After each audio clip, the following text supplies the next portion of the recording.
عالمان د رسولانو یا د انبیاو وارثان دي، نو په ټولنه کې او په ټوله کې په نړۍ کې داسې اغیزمن او اغیز شیندونکي عالمان شته چې هر وګړی چې د نړۍ په هر ځای کې اوسیږي له هغه څخه اغیزمن کیږي. نو له موږ سره جناب مولوي صاحب زړور خان صلاح د جمعیت اصلاح له مشرانو څخه دی. په عصر هلال خپرونه کې د ده پر ژوند باندې غږېږو او د ده پر دعوتي کارونو باندې ډېر غږېږو. لومړی استاد ډېره مننه چې موږ بلنه ومنله عصر هلال خپرونې ته ډېر ښه راغلاست. ډېره مننه. لومړی تاسو ته د هلال تلویزیون ټولو کارکوونکو او لیدونکو ته السلام علیکم ورحمت الله وبرکاته. علیکم السلام ورحمت الله وبرکاته. خوښ یم چې یو ځل بیا ستاسو سره په دې پروګرام کې برخه اخلم. مننه. ژوندي اوسئ. استاد زه مطمئن یم چې زموږ لیدونکي حتما تاسو پیژني، خو ځینې وختونه سړی باید خپل د ژوند څخه تعریف ولري چې دومره عمر چې تیر سو له خپل ژوند څخه کم تعریف لرو او د ژوند څه رقم تیر سو.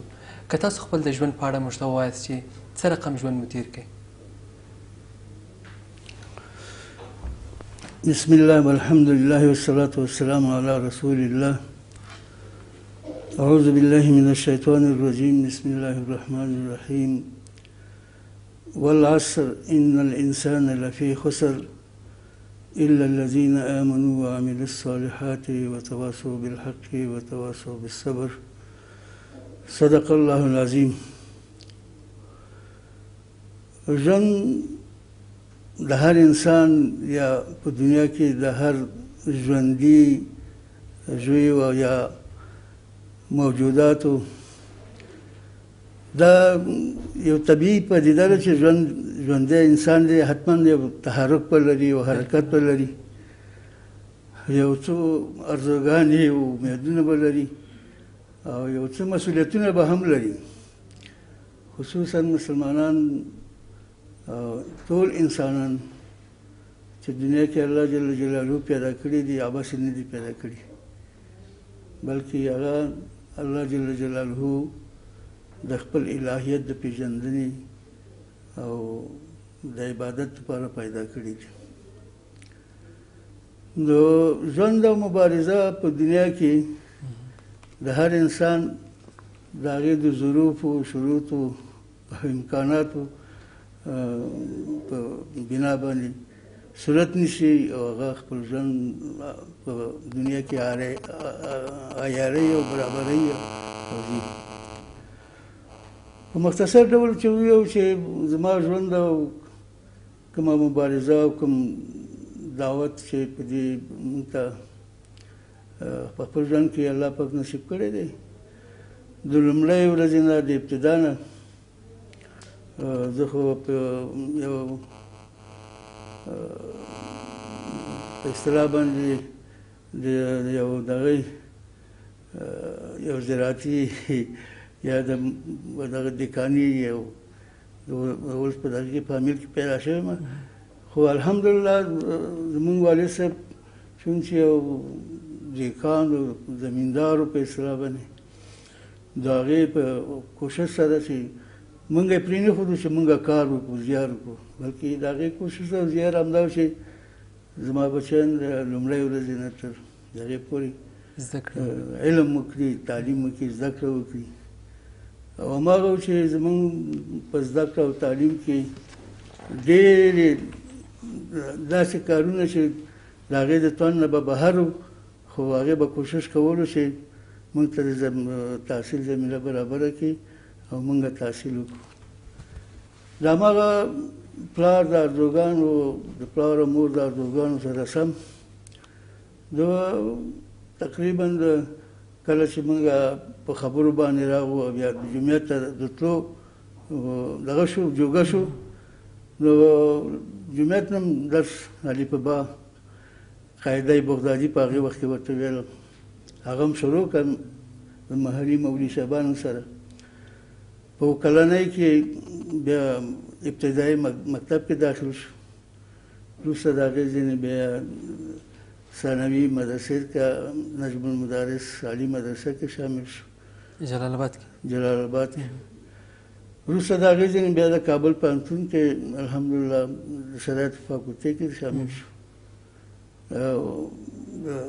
کال اخرنۍ برخې وي بلکې امتحان شروع چې روسان افغانستان ته داخل شو او روسان په هغې کې وو. نو امتحان هم پرېښودو، دا سمستر امتحان اتم سمستر زموږ امتحان پاتې شو او موږ خپل کلي ته لاړو. بیرته ستانه سوئ؟ کلي ته چې لاړو نو هلته بیا خو مجاهدین هم راغلي وو، مبارزه او دغه مستقیما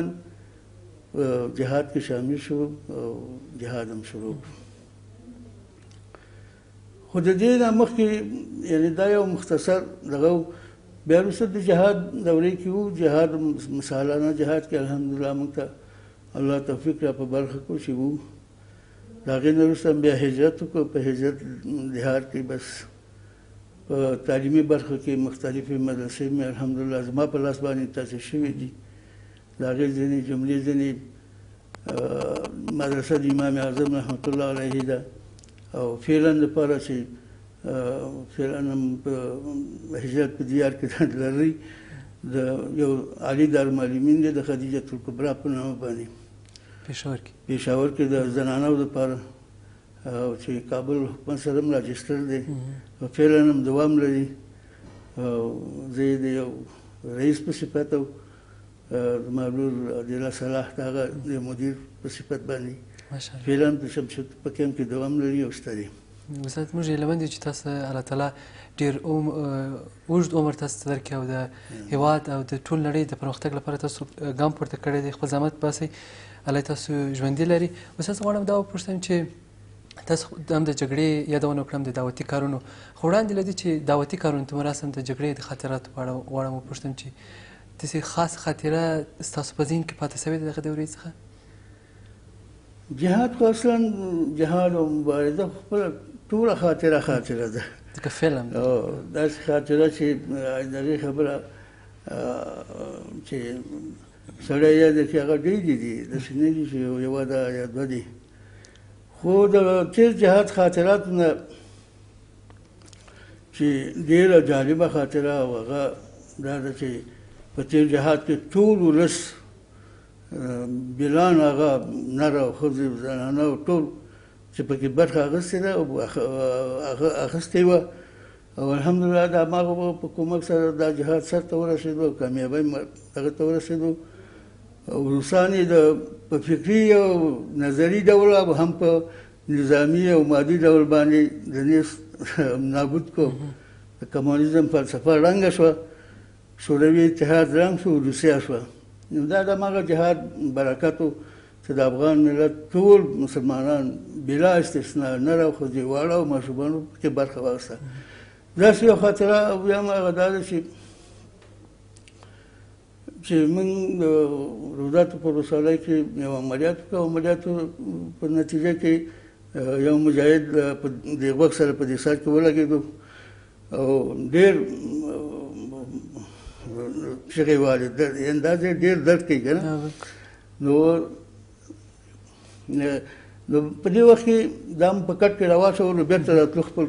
ځای ته مرجع ته راتلو. چې راتلو نو په لارې کې دی هم شور یې کولو. موږ په دې کلو منځ کې به راتېرېدو. نو په یو کلي نه داسې راتېر شو موږ او داسې یو ډاګ و، دې ډاګ ته راووتو چې په دې کې یوه زړه بوډۍ ښځه وه چې هغې را منډې والې او چغې والې چې زامنو ودرېږئ. اخر ته وویل چې کېدای شي دا نیمه شپه ګوره او دا بوډۍ ښځه ګوره دا چېرته جاسوسه نه وي او دغه نه وي که نه، ویې ویلی چې مړه شي. هغې ما ورته وویل ما چې زړه ښځه ده پرېږده چې راشي. نو دې ښځې په غوړاو کې د غوا غوړي سوچه غوړاو کې بوره اچولې وه او ایلې کړې وه چې راغله وویلې چې دا دې مجاهد ته ورکړئ، دا دغه دا خلک وایي چې کېدای شي دې کې زار نه یې اچولي او چا ما وایي که زار یې اچولي او کار کې کړي دي، خو مجاهد دی هسې مري چې مري ده شهید کېږي. نو د پرېږده چې په دې باندې شهید شي، ډبل به شهادت به یې نصیب شي. ته یقین وکړه چې دا مجاهد خپله کیسه کوي. د مجاهد نوم و محمد یې نوم و او کوچه او موږ سره بل ځای نه راغلی و یعنې د دغې ولایت لغمان ولایت موږ سره یې هلته جهاد کولو. نو څنګه چې دا غوړي موږ دې ته ور واړولو دا داسې و لکه یو نشي ستنه چې ورته وې ویسته وده شو. کله چې دا موږ بیا خپل کلي او قرارګاه ته چې راغلو دا وده و. پوښتنه مې ترې وکړه چې څنګه چلو؟ هغې وویل چې زه نور پوه نه شوم خو دا غوړي چې ما وڅښله لکه یو نشه باندې راباندې راغله. بیا هم چې موږ قرارګاه کې بیا واچولو بیا هماغسې چغې والې ځکه دا ځای ډېر درد یې کولو ډېر دغه و. نو دا د تیر جهاد داسې یوه خاطره وه چې یو د دې جهاد دا چې ټول ولس پکې برخه اخیسته او دویم دا چې د دې جهاد کرامات او دغه چې الله پاک یو صرف یو په اصطلاح باندې بوره او غوړي د یو لوی مرض او د یو لوی جراحت د آرام او سکون سبب ګرځولو دا یو عجیبه خاطره وه. بس زه په همدې سره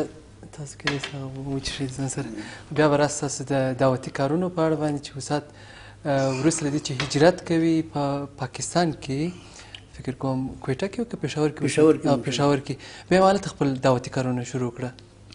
اصلا خبره خو داسې وه چې دعوتي کارونه په رابطه وي چې ما خو مخکې درته ویلې چې موږ ابتدایي تعلیمات موږ د مسجد نه شروع کړو. دیني مدرسې الف په با بغدادۍ سپاره هم د مسجد نه شروع کړه. وروسته د هغې ځای نه د ابتدایي دورې په حالت کې موږ هم مسجد سره خپله علاقه نه وه پرېښې او د هغې کې وو قرآن کریم هم ویلو پنج کتاب په هغې وخت کې ویل کېدو مونیا او قدري او دا لومړی کتابونه چې به مسجدونو کې مولوي صاحبانو خپل دینی مسؤلیت ادا کولو او دا کار یې کولو مبتع او رایګان به وو. کله چې موږ د هغې شپږم صنف نه خلاص شو نو هلته په افغانستان کې په هغې وخت کې دیني مدارس د ظاهرشاه په وخت کې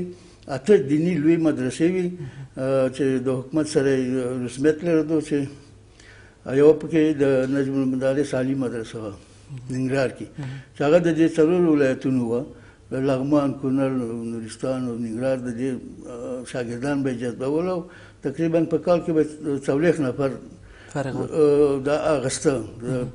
امتحان به یې اخیستو د دې 4 ولایتونو خلک به راتله. بیا د شپږم صنف نه به څنګه خلاص شو بیا به یې 5م صنف کې بېرته نیوه 2 کاله تنزیل به یې ورکول چې دیني علوم ته مسلک تغییر شي نو دیني علوم به دغه کولو. بس نو موږ امتحان د ابتدایي نه الحمدلله زه په ښه نمره فارغ شوم او دلته راغلم امتحان مې چې ورکړو مدرسې کې الحمدلله کامیاب شو. دلته هم 2مه نمره په ټول هغې کې 2م نمره کامیاب شو.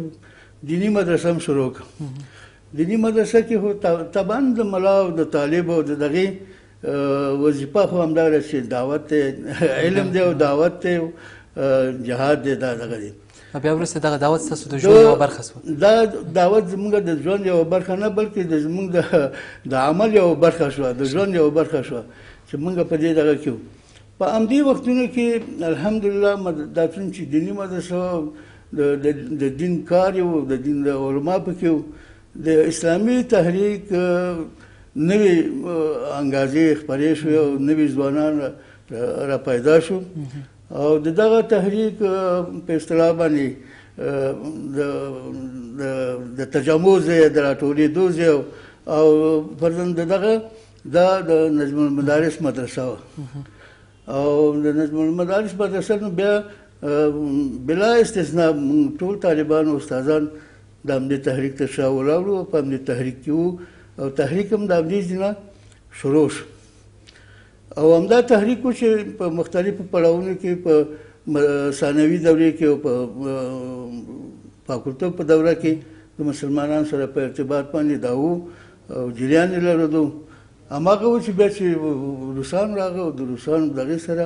همدې تحریک وکولی شو اعلان یې وکړو د جهاد اعلان یې وکړو. نو چونکې موږ دوی ټول په یو کښتۍ کې سواره خلک وو د یو فکر او نظر خاوندانو نو ټول بیا په هماغه د دوی د اعلان سره د دې تحریک د دې نهضت چې دا په نړۍ کې یو بې مثاله نهضت واقعیت دی چې د دې سړی یو بنیاد یې را شروع کړي او د دې کارنامې را شروع کړي او د دو کوم وسایل او امکانات چې دو سره وو دا په هماغه وخت کې دا د دې تقاضا نه کوله چې یو خبره د ولسوالۍ په سطحه باندې دغه وکړي، بلکې خو همدا د دوی قوي ایمان و اراده وه او د دوی هغه منظم او منسجم او قوي او مرتبط صف و چې د یو نړیوال کمونیزم یو نړیوال وارسا پک په مقابل کې د جهاد اعلان وکړو او ورسره د دوی د جهاد اعلان سره سم د افغان ملت ټول د دوی د جهاد اعلان ته لبیک وویلو او په دې باره کې خو ټول علاوه د هغې ځینې څوک د دې سب سره ملګري وو یا نو ټول علما خو مسلمانان وو الحمدلله علما وو د هغوی همدا وظیفه وه د دو د دې اعلان ته یې مثبت او لبیک وویلو او ټول الحمدلله هغه دی چې نتیجه یې تاسو ولیده چې نتیجه یې بریالۍ وه که هر څنګه څومره مشکلات او څومره د اشتباهات او د دې دغې سره خو ټول موږ به دا باید ټول افغان ولس تسلیم کړي چې د افغان جهاد او د اسلامي نهضت دا کوم مبارزه او ژوند چې و دا د یو الحاد او کمونیزم په مقابل کې و، د یو کفر او د اسلام په مقابل کې وداسې یعنې مبارزه او ټکر و. او دویم دی اول پړاو دویم پړاو یې دا و چې د روسانو مستقیما په افغانستان باندې نظامي یرغل وکړو او د دې په مقابل کې همدغه چې په لومړی وخت کې د کمونیزم او د الحاد سره د سوسیالیزم سره د دوی مفکورو سره په فرهنګي او دعوتي مبارزو کې سنګر کې نیولی او الحمدلله کامیاب وو. همدارنګه په نظامي ډول کې الحمدلله دوی ته دا توفیق الله ور په برخه کړو چې جماهیر شوروي په روسیه بدله کړه. یعنې د تیر جهاد لاسته راوړنې هغه دا چې په کمونیزم من حیث یو فلسفه او ایډیا هغه د نیست او نابود کړه، ناکامه یې کړه او په نظامي ډول باندې د روسانو هغه خاطره چې د روسانو اخرنی جنرال او عسکر چې د حیرتان د بندر نه تېرېږي او دا خبره کوي چې موږ اشتباه کړې وه بیا به افغانستان ته را نه شو. دا زموږ د جهاد یو غټ افتخار دی. استاد تاسو خپل په خبرو کې اشاره ورته وکړه یعنې هغه ننګونې چې ستاسو په وړاندې وې هغه هم په فرصت بدل کړی، بالاخره دعوتي کارونه مو شروع کړي دي، ستاسو مقالې مو لوستې دي، داسې یو اثر لرئ چې کتاب مو ورباندې لیکلی وي یا پر یو سم موضوع باندې چې تاسو لیکلی وي کتاب اثر لرئ؟ یعنې لیکلي اثر نشته دی، مقالې مې ستا سره دغه مې ستا سره او څو ما خپل بچیان و حتی د ورونو هم دغه وکړو چې دا را ترتیب کړو منظم یې کړو او دغه یې کړو. نو انشاءالله کېدای شي د الله ته منظور وي د همدې نږدې وختونو کې به په همدغه خپل دید باندې زموږ دغه دی امید دی چې زر چاپ شي. ما تاسو خپل د نهضت او دغه تاریخ خبرې کولې، زما په ذهن کې یو پوښتنه راغله چې اوس هم د هغه دوستانو ملګرو سره اړیکې لرئ؟ دغه دوستان چې په هغه وخت کې له تاسو سره په جهاد کې وه، په پوهنتون کې وه یا په ښوونځي کې وه؟ د ټولو هغه جهاد نه چې د نهضت د اولې کړۍ نه تر دې کړۍ پورې چې که اوس په مختلفو تنظیمونو کې دي او مختلف دغې کې او الحمدلله زما ورسره روابط نیک دي، اوس هم ورسره رابطه لرم. د دې سره سره که موږ ته څوک وایي چې مه راځه موږ ورسره ورځو او هغه سره کینو او خپله دا راته وایم چې ایمان ماته ګران دي، زه د ده پوړولی یم او ټول افغانان د دې پوړولي دي. که نن څوک یې دا مني او که نه مني خو دوی یو لوی او عظیم کار کړی دی. هغه دوه کارونه کړي چې یو دا دی چې یو اسلامي نهضت اساس او بنیاد یې دلته کېښودو، همدغه ځوانانو همدغه په احساس باندې نه د دوی استاد و نه د دوی کوم محرک و، خو خپله د دوی هغه ایماني ولولا احساس مسؤلیت و چې دوی د کابل پوهنتون کې سره راټول شو، منسجم شو او په فعالیت باندې شروع وکړه. او دا تقریبا مخکې یو مقاله کې ما ولیکل چې د اصحاب کهف او د افغانستان د اسلامي نهضت فرق فقط صرف همدا دی چې اصحاب کهف هم داسې اسلامي ځوانانو احساس او مسؤلیت په اساس باندې خپلو کورونو کې ناست وو راووته وویل چې دې بدبختۍ او دې ظلم او ناروا په مقابل کې باید څه وکړو خو هغو راسن راغه دغې ته غار ته یې پناه راوړه چې مشوره وکړي چې دې لپاره او هغې باندې الله پاک د هغې څه کومه اراده وه هماغسې وشو خو د افغانستان د نهضت دغه ځوانان او دغه مولوي صاحبانو چې د هغې په جمله کې مولوي صاحب حبیب الرحمن د یادولو وړ دی د ټولو نه داسې نور مولوي صاحبان خو دا نور ټول ځوانان انجینر صاحب حکمت یار صاحب او انجینر صاحب حبیب الرحمن او دا ټول هغه وروڼه چې دغه د ځوانانو چې د پوهنتون کې سره دا داسې نور چې کوم استاد دلته راټول کړي خو هر چا سره یو دیني احساس او مسؤلیت او یو بل سره به چې ولیدو پوه به شو چې یاره دا هم زموږ ودې دی هماغه چې پوهنتون کې سره راټول شو او دوی ما هغه خپله دغې مقاله کې مې همدا لیکلې چې د هغو غار ته پناه ویوړه دوی د پارک زرنګار ته راغل او پارک زرنګار کې اعلان یې وکړ استاد اوس هم موږ په بحراني حالت کې یو هېواد کې هره ورځ چاودنې کېږي نن هم حتی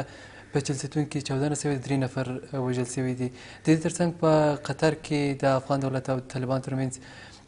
خبرې هم روان دي پر مذاکراتو باندې ستاسو نظر په دې دواړو خواو ته مو خبرې څه دي که هغوی احیانا ستاسو خبرې واوري ستاسو پیغام به ورته څه وي اصلا زمونږ د ټولو پیغام او یعنې دواړو طرفونو ته بلکې ټول د ملت ته اصلا دواړه طرفونه خو دواړه ډېر یو ډلګۍ دي که نه